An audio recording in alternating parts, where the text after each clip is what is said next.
What's up everyone, Justin here with another video. I've mentioned it before on this channel, but when I first came to Japan, I got my start as an English teacher at 2 elementary schools and 2 junior high schools as part of the JET program. So I feel like I have a decent idea of how school life in Japan works. So I wanted to give everyone a brief overview of what school is like here in Japan. So let's get started. School starts off bright and early with a meeting. So every morning, specifically at junior high school, the teachers all gather in the teacher's room and have a morning meeting where they talk about any events going on that day or any important information the teacher should be aware of about the students. I guess that is another thing that I should mention, that the teachers in Japanese schools all work in the same room. They all have their desk in one teacher's room. And usually those desks are kind of split up by the grade level they teach. So for example, at junior high, all the first year teachers will be in one area. All of the second year teachers, another area, and then all the third year teachers. And there's usually the principal, the vice principal, and a third person in charge. I'm not actually sure what that person's title is. And maybe they'll have like the head office worker or the school nurse also at that table. And that's kind of like where the top people sit in the school. And then after the teachers' meeting, all the teachers will head to their respective homerooms where their students are, and they'll have a meeting with their students where they'll kind of talk about what was discussed in the teachers' meeting, at least what's able to be told to the students. And that is also something else that's kind of different about schools in Japan from schools in the US where I grew up, is that students have their own classroom. And it's the teachers that actually move around from classroom to classroom. So that kind of image you have in anime where the teacher walks in like after the bell rings. Yeah, that's pretty true. Because teachers are super busy and sometimes they will actually be a couple minutes late or a few seconds late. So that seems actually kind of pretty common in real life too. Once the morning meetings are finished, then classes can actually start. The subjects taught in Japan are pretty much the same as in any other country. There's science, math, art, music, history. In Japanese schools, they're also required to take English. And a kind of interesting class is Sogo, which is just where they talk about things that are meant to make the students think in like real world situations. In the morning at Japanese schools, there are typically 4 class periods, and at junior high those class periods are 50 minutes long. In the elementary they're only 45 minutes long. I'm not sure if they're longer at high school or not, just because I've never taught at a high school. And after those 4 classes are finished, students will then be able to eat school lunch, or kyushoku in Japanese, which they eat in their own classroom, which again is very different from the US where students typically eat in a big cafeteria. And so the way kyushoku actually works is the students will kind of all gather and they'll wear like hats and gloves, as well as having like a kitchen. It's not a gown. Kitchen apron. Well, and they'll all head to the little kitchen area in the school where the food is prepared, and they'll grab their specific class's food. It's all labeled. So, for example, class 2-3 will have all their food labeled 2-3. They'll grab it, head back to their classroom, and then the students will divvy it all out. And typically, even after they pass it all out, there's some left. So students can come up after and grab any seconds that they might want. As an ALT, I would typically eat with the students actually before the whole global situation we have going on now. And it was kind of a nice opportunity for students who were interested in English to practice their English with me, but also for me to practice my Japanese with the students. And they taught me a lot of really weird phrases that I actually don't remember now. And this was one of my favorite parts of the day, partly because I got to talk to my students one-on-one instead of in the class, but also because the school lunches in Japan are really good. You typically get to eat things like Korean rice, grilled fish, udon, miso soup, fresh vegetables, and it's all really nicely prepared and healthy for the most part. There were a couple of times where we actually got served rice and noodles.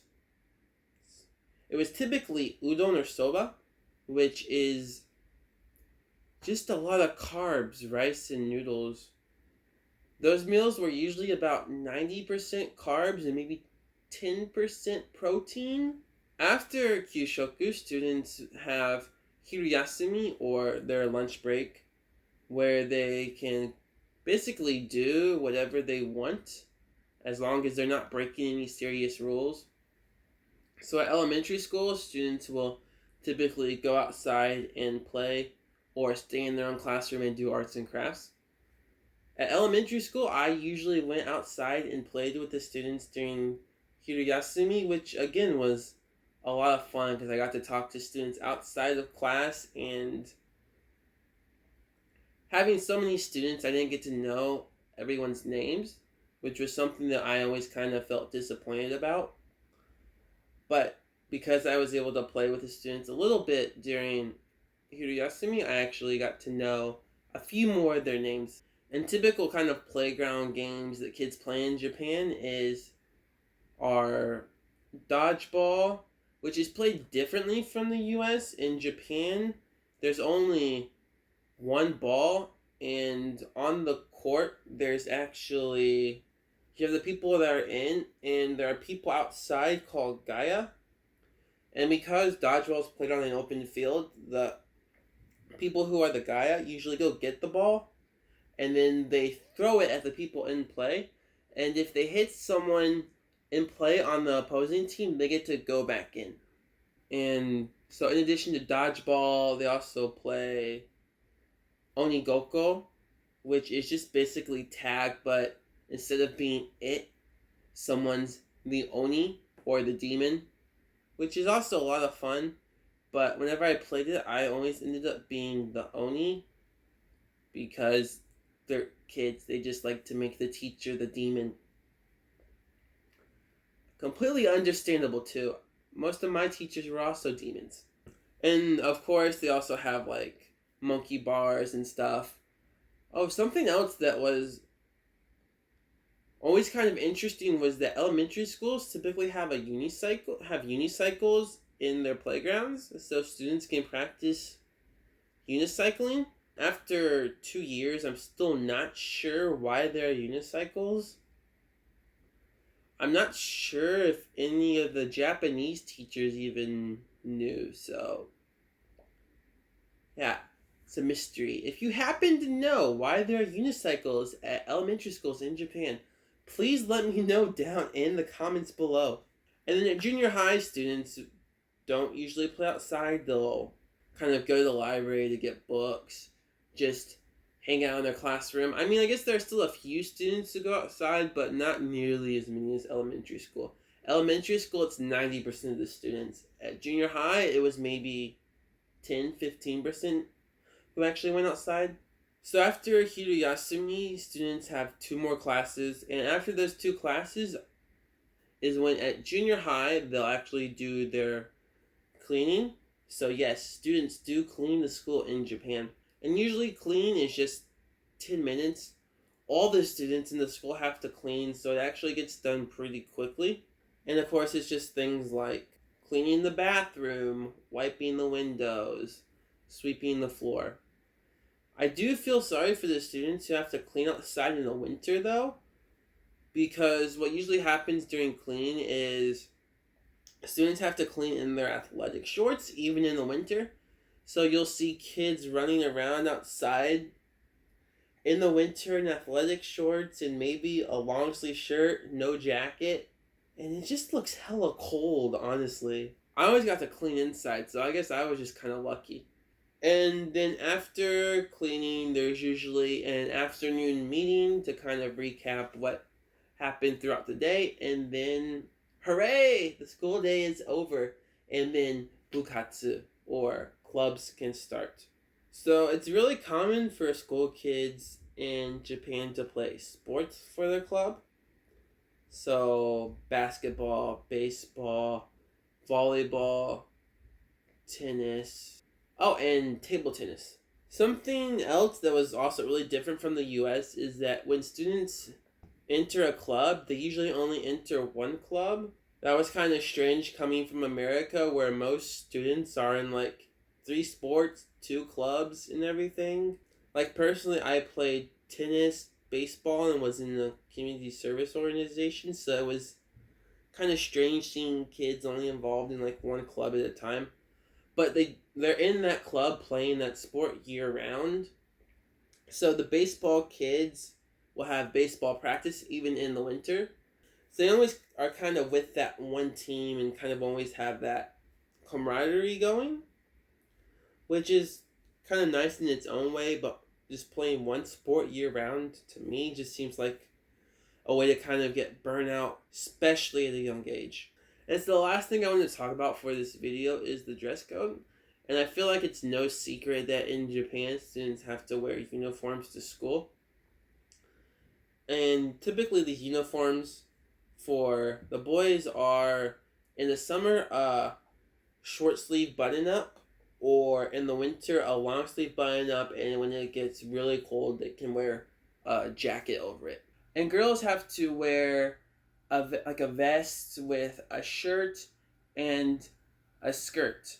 And traditionally, the skirt has been required to be worn year-round, but recently some schools are making it an option where girls can actually wear pants in the winter.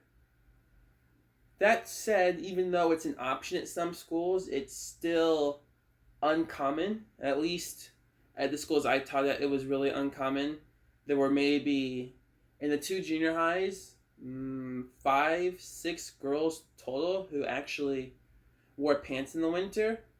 But I think if you give it more time, it might start to become more common. And students aren't allowed to wear makeup or have any kind of crazy haircuts like a mohawk. And they're not allowed to dye their hair either, even if it's like a natural color, like kind of a dark brown or something, like my hair. And this is actually something that a lot of people will do once they graduate from public school, is dye their hair, because it's finally sweet freedom. But yeah, Japanese schools are kind of strict when it comes to dress code. Like, I remember hearing about this. There's actually 2 stories that made me think kind of yikes. They had a student who was half Japanese, and that student didn't have the typical black straight hair. So that student actually had to get a certificate or something saying that their hair was that natural brown, or it had that natural curl in it. Which seems insane to me that people have to go that far to prove that it's their own natural hair. And also, I heard about another situation where a student actually drew on his shoes because he was trying to customize his shoes so he could be different from everyone else. And he got in trouble for it for sure.